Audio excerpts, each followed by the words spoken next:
So my career in skills development, as you so say, is an accidental career.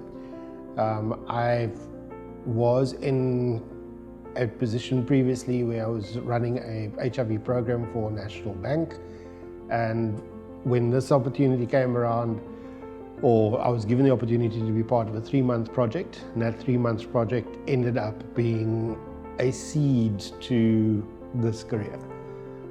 So it started off as facilitation, it's grown from facilitation into assessor, moderator, project management, and that's where I find myself in this space now.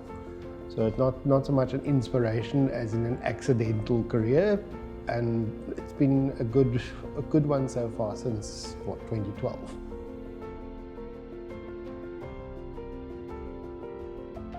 There are lots of successes, and I can't measure it by a specific success.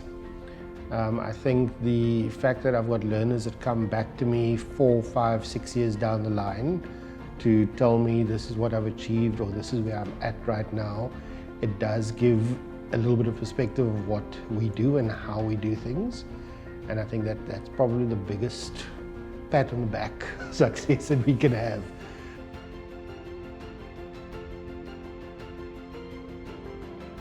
We've got programs that are specifically geared towards previously disadvantaged individuals. We've got programs that are geared towards disabled individuals, so persons with disabilities.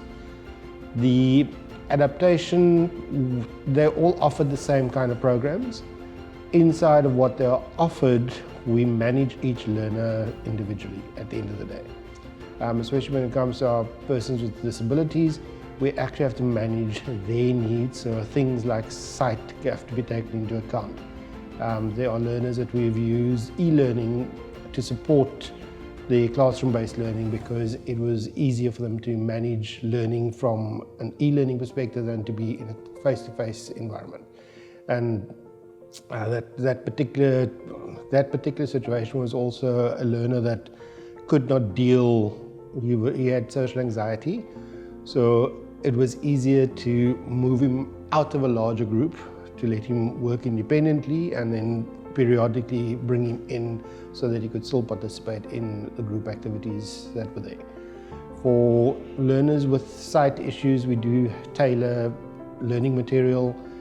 We've not really had anybody who's needed translation capabilities, but I know that for me as well, where we've trained in areas like Kimberley and Bloemfontein, where the main language is Afrikaans, you literally are adapting language in the course of training from English to Afrikaans so that you are able to connect with learners.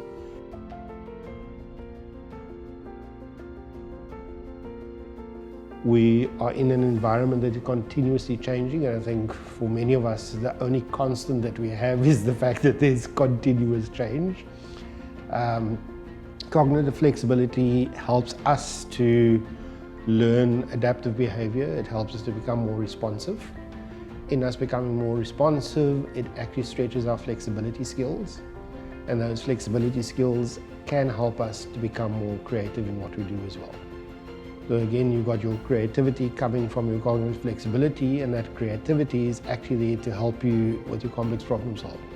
It helps us with new ideas, it helps us to become more efficient in what we do, and those solutions that we come up with from creativity actually helps us to address our complex problems, and it helps us to continue our learning and thinking in what we do.